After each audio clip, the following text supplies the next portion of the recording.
Hi ಎಲ್ಲರಿಗೂ ನಮಸ್ಕಾರ. Welcome back my Sonu vlogs Kannada YouTube channel. ಎಲ್ಲರೂ ಹೇಗಿದ್ದೀರಾ? ಎಲ್ಲರೂ ಚೆನ್ನಾಗಿದ್ದೀರಾ ಅಂತ ಅಂದ್ಕೊತಾ ಇದ್ದೀನಿ. ನಾನು ಕೂಡ ತುಂಬಾ ಚೆನ್ನಾಗಿದ್ದೀನಿ. ಇದು ಸ್ಯಾಟರ್ಡೆ ಮತ್ತು ಸಂಡೇ ವ್ಲಾಗ್ ಆಗಿರುತ್ತೆ. ಸ್ವಲ್ಪ ಲೇಟಾಗಿಯೇ ಅಪ್ಲೋಡ್ ಮಾಡ್ತಾಯಿದ್ದೀನಿ. ಬಿಕಾಸ್ ನಾನೇನೋ ವೀಡಿಯೋ ಎಲ್ಲ ಮಾಡ್ಕೊಂಬಿಡ್ತೀನಿ. ಬಟ್ ಎಡಿಟ್ ಮಾಡಿ ವೀಡಿಯೋಗೆ ವಾಯ್ಸ್ ಓವರ್ ಕೊಡೋಕ್ಕೆಲ್ಲ ಸ್ವಲ್ಪ ಟೈಮೇ ಆಗೋಲ್ಲ ನನಗೆ. ಇವಾಗ ನನ್ನ ನಾದಿನಿ ಮಕ್ಕಳು ಅವರೆಲ್ಲ ಇರೋದ್ರಿಂದ ಮನೇಲಿ ಅದು ಇದು ಕೆಲಸ, ಫ್ರೀ ಟೈಮಲ್ಲಿ ಎಲ್ಲಾದರೂ ಹೊರಗಡೆ ಹೋಗೋದು ಇದೇ ಆಗೋಗುತ್ತೆ. ಸೊ ಎಡಿಟ್ ಮಾಡಿ ವಾಯ್ಸ್ ಓವರ್ ಕೊಡೋಕ್ಕೆ ಟೈಮೇ ಆಗೋಲ್ಲ. ಅದಕ್ಕೆ ಸ್ವಲ್ಪ ಲೇಟಾಗಿ ಅಪ್ಲೋಡ್ ಮಾಡ್ತಾಯಿದ್ದೀನಿ. ನಾನು ಸ್ಯಾಟರ್ಡೆ ಈವ್ನಿಂಗಿಂದ ವ್ಲಾಗ್ ಸ್ಟಾರ್ಟ್ ಮಾಡ್ತಾಯಿದ್ದೀನಿ. ನನ್ನ ಹಸ್ಬೆಂಡ್ ಡ್ಯೂಟಿಯಿಂದ ಬಂದ ಮೇಲೆ ಎಲ್ಲಾದರೂ ಶಾಪಿಂಗ್ ಹೋಗೋಣ ಅಂತ ಪ್ಲ್ಯಾನ್ ಮಾಡಿಕೊಂಡು ಜಯನಗರ್ಗೆ ಹೋಗ್ಬಿಡೋಣ ಅಂತ ಹೇಳಿ, ಅಲ್ಲಂದರೆ ಎಲ್ಲನೂ ಆಲ್ಮೋಸ್ಟ್ ಎಲ್ಲ ಶಾಪ್ಸು ಇರುತ್ತೆ ಅಲ್ವಾ. ಸೊ ಅಲ್ಲಿಗೆ ಹೋಗೋಣ ಅಂತ ಹೇಳಿ ಹೊರಟ್ವಿ. ನಾವು ಹೋಗೋಷ್ಟರಲ್ಲೇ ಸಂಜೆ ಆಗೋಗ್ಬಿಟ್ಟಿತ್ತು. ಸೊ ಹೋಗೋಣ, ನಾಳೆ ಸಂಡೇ ಮನೇಲೇ ರೆಸ್ಟ್ ಮಾಡೋಣ ಅಂತ ಹೇಳಿ ಸ್ಯಾಟರ್ಡೆ ಈವ್ನಿಂಗ್ ಹೊರಟ್ವಿ ಶಾಪಿಂಗ್ಗೆ. ಸೊ ಮೆಟ್ರೋಲ್ಲೇ, ನಮ್ಮ ಮನೆಯಿಂದ ಮೆಟ್ರೋಲ್ಲೇ ಹತ್ರ ಆಗುತ್ತೆ ಅಂತ ಹೇಳಿ ಮೆಟ್ರೋಲ್ಲೇ ಹೋದ್ವಿ. ಹೋಗಿ ಅಲ್ಲಿ ಡ್ರೆಸ್ಸನ್ನೆಲ್ಲ ಪರ್ಚೇಸ್ ಮಾಡಿದ್ದಾದಮೇಲೆ ರೋಡ್ ಸೈಡು ಇಯರಿಂಗ್ಸ್ ಎಲ್ಲ ಇಟ್ಟಿದ್ರು. ಸೊ ನನಗೆ ನೋಡಿದ ತಕ್ಷಣವೇ ತುಂಬ ಚೆನ್ನಾಗಿ ಅನ್ನಿಸ್ತು, ತೊಗೋಬೇಕು ಅಂತ ಅನ್ನಿಸ್ತು. ನಾನು ಆಲ್ಮೋಸ್ಟು ಅವಾಗೆಲ್ಲ ಕಾಲೇಜ್ ಡೇಸಲ್ಲಿ ನಾನು ವರ್ಕ್ ಮಾಡುವಾಗ ಎಲ್ಲನೂ ತುಂಬ ಇಯರಿಂಗ್ಸ್ ಕ್ರೇಜ್ ಇತ್ತು ನನಗೆ. ಯಾವ ಡ್ರೆಸ್ ಹಾಕ್ಕೊಂಡ್ರೂ ಮ್ಯಾಚಿಂಗ್ ಹಾಕ್ಕೊಂಡ್ಬಿಡ್ತಿದ್ದೆ ಇಯರಿಂಗ್ಸು. ಇವಾಗ ಸ್ವಲ್ಪ ಕಮ್ಮಿ ಆಗಿಬಿಟ್ಟಿದೆ. ಇವಾಗ ಹಾಕೋದೇ ಇಲ್ಲ ಅಂತಲೇ ಹೇಳ್ಬೋದು. ಸೊ ರೀಲ್ಸ್ ಎಲ್ಲ ಮಾಡ್ತೀನಲ್ಲ, ಆವಾಗ ಒಂದು ಸ್ವಲ್ಪ ಹಾಕ್ಕೊತೀನಿ.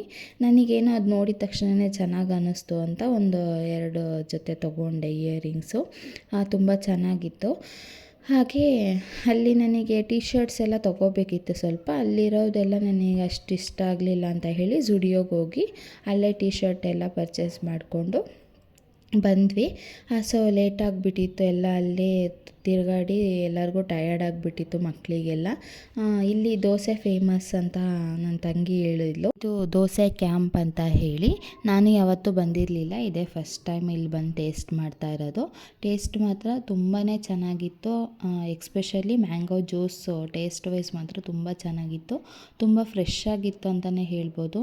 ಹಾಗೆ ಅಲ್ಲಿ ಜ್ಯೂಸ್ ಕುಡ್ಕೊಂಡು ದೋಸೆ ಎಲ್ಲ ತಿನ್ಕೊಂಡಿದ್ದಾದಮೇಲೆ ಮತ್ತು ಮೆಟ್ರೋ ಸ್ಟೇಷನ್ನಿಂದ ಸ್ವಲ್ಪ ದೂರನೇ ನಾವು ಬಂದುಬಿಟ್ಟಿದ್ವಿ. ಸೊ ಅಲ್ಲಿವರೆಗೂ ನಡ್ಕೊಂಡೇ ಹೋಗ್ಬಿಡೋಣ ಅಂತ ಹೇಳಿ ನಡ್ಕೊಂಡು ಹೋಗ್ತಾಯಿದ್ವಿ. ನಾವು ಹೋಗೋಷ್ಟರಲ್ಲಿನೇ 7:30, 8 o'clock ಹಂಗೆ ಆಗಿಬಿಟ್ಟಿತ್ತು.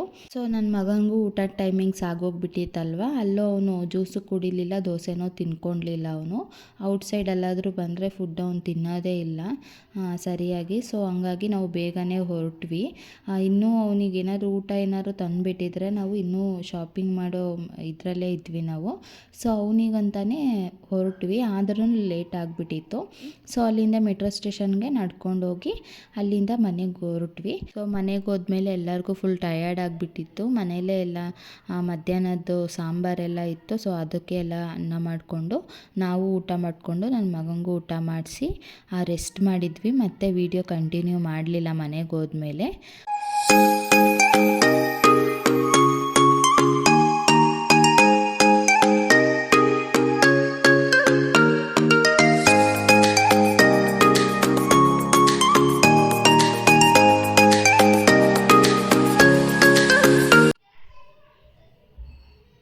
ಸೊ ಇದು ನೆಕ್ಸ್ಟ್ ಡೇ ಅಂದರೆ ಸಂಡೇ ವ್ಲಾಗ್ ಆಗಿರುತ್ತೆ.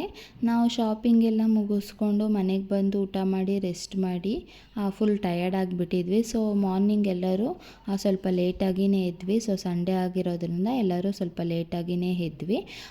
ಎದ್ದಿದ್ದಾದಮೇಲೆ ಲೈಟಾಗಿ ಏನಾದರೂ ಟಿಫನ್ ಮಾಡ್ಕೊಳ್ಳೋಣ ಅಂತ ಎಲ್ಲರೂ ಫ್ರೂಟ್ ಜ್ಯೂಸ್ ಮಾಡ್ಕೊಂಡು ಕುಡಿದ್ವಿ ಅಷ್ಟೇ, ಬೇರೇನೂ ಟಿಫನ್ ಮಾಡ್ಕೊಳ್ಲಿಲ್ಲ.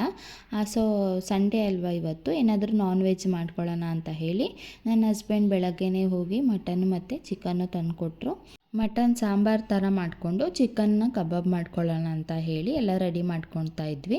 ಸೊ ನನ್ನ ತಂಗಿ ಕಬಾಬ್ ಮಾಡ್ತೀನಿ ಅಂತ ಹೇಳಿ ಮಾಡ್ತಾ ಇದ್ದಾಳೆ. ಅದಕ್ಕೆ 1-2 ಎಗ್ನ ಹಾಕ್ಕೊಂಡು ಕ್ಲೀನಾಗಿ ಮಿಕ್ಸ್ ಮಾಡಿಕೊಂಡು ಅದಕ್ಕೆ ಸ್ವಲ್ಪ ಚಿಲ್ಲಿ ಪೌಡರ್, ಸ್ವಲ್ಪ ಕಬಾಬ್ ಪೌಡರ್ನ ಹಾಕಿ ಕ್ಲೀನಾಗಿ ಗಂಟಿಲ್ದಂಗೆ ಮಿಕ್ಸ್ ಮಾಡ್ಕೊತಾ ಇದ್ದಾಳೆ. ನೆಕ್ಸ್ಟ್ ಅದಕ್ಕೆ ಒಂದು 2 ಸ್ಪೂನ್ ಕಾರ್ನ್ಫ್ಲವರ್ನ ಹಾಕಿದ್ದಾಳೆ. ಹಾಗೆ 1 ಸ್ಪೂನ್ ಕರ್ಡ್ನ ಹಾಕಿ ಕ್ಲೀನಾಗಿ ಮಿಕ್ಸ್ ಮಾಡ್ಕೊಂಡಿದ್ದಾದಮೇಲೆ ಟೇಸ್ಟಿಗೆ ಎಷ್ಟು ಬೇಕೋ ಅಷ್ಟು ಸಾಲ್ಟ್ ಹಾಕಿ ಕ್ಲೀನಾಗಿ ಅದನ್ನು ಸ್ವಲ್ಪನೂ ಗಂಟಿಲ್ದಂಗೆ ಮಿಕ್ಸ್ ಮಾಡಿಕೊಂಡು ಅದಕ್ಕೆ ಸ್ವಲ್ಪ ಲೆಮನ್ ಜ್ಯೂಸ್, ಒಂದು 1/2 ಲೆಮನ್ ಅಷ್ಟು ಲೆಮನ್ ಜ್ಯೂಸನ್ನ ಮಿಕ್ಸ್ ಮಾಡಿ ಆಲ್ರೆಡಿ ವಾಶ್ ಮಾಡಿ ಇಟ್ಟಿದ್ವಿ ಅಲ್ವಾ ಚಿಕನ್ನ, ಅದನ್ನು ಹಾಕಿ ಕ್ಲೀನಾಗಿ ಮಿಕ್ಸ್ ಮಾಡಿಬಿಟ್ಟು ಅದಕ್ಕೆ ಚಿಕನ್ಗೆಲ್ಲ ಖಾರ ಹತ್ತೋ ಥರ ಕ್ಲೀನಾಗಿ ಅದನ್ನು ಮಿಕ್ಸ್ ಮಾಡಿ ಒಂದು 20 to half an hour ಅದನ್ನು ಫ್ರಿಜ್ಜಲ್ಲಾದರೂ ಎತ್ತಿಡ್ಬೋದು, ಇಲ್ಲ ಹಾಗೇನಾದರೂ ಎತ್ತಿಡ್ಬೋದು. ನಮ್ಮ ಮನೇಲಿ ನಾನು ಯಾವತ್ತೂ ಕಬಾಬ್ ಮಾಡಿಲ್ಲ, ಯಾವಾಗಲೂ ನನ್ನ ತಂಗಿನೇ ಮಾಡೋದು. ಸೊ ಅವಳು ಕಬಾಬ್ ಮತ್ತು ಕುಷ್ಕಾನ ತುಂಬ ಚೆನ್ನಾಗಿ ಮಾಡ್ತಾಳೆ. ಯಾವಾಗ ಮನೆಗೆ ಬಂದ್ರೂ ಅವಳು ಕಬಾಬ್ ಮಾಡೇ ಮಾಡ್ತಾಳೆ. ಸೊ ಇವತ್ತು ಹಾಗೇ ಎಲ್ಲ ರೆಡಿ ಮಾಡಿ ಅದನ್ನು ಎತ್ತಿಟ್ಲು. ಹಾಗೆ ಮಟನ್ನು ತಂದಿದ್ರು ಅಲ್ವಾ, ನನ್ನ ಆದ್ಮೇಲೆ ಮಟನ್ ಸಾಂಬಾರೆಲ್ಲ ರೆಡಿ ಮಾಡಿದ್ರು. ಸೊ ಎಲ್ಲ ಅಡುಗೆ ಎಲ್ಲ ಆದಮೇಲೆ ಊಟ ಕೂತಾಗ ಬಿಸಿ ಬಿಸಿಯಾಗಿ ಕಬಾಬ್ ಮಾಡ್ಕೊಳ್ಳೋಣ ಅಂತ ಹೇಳಿ ಆವಾಗಲೇ ನನ್ನ ತಂಗಿ ಎಲ್ಲ ಮಾಡಿದ್ಲು. ಸೊ ಕಬಾಬು ರೆಡಿ ಆಯಿತು. ನೋಡಿ ಎಷ್ಟು ಚೆನ್ನಾಗಿ ಮಾಡಿದ್ದಾಳೆ ಅಂತ.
ಸೊ ಎಲ್ಲ ನೋಡಿದ್ರಿ ಅಲ್ವಾ, ಊಟ ಎಲ್ಲ ತುಂಬಾ ಚೆನ್ನಾಗಾಗಿತ್ತು.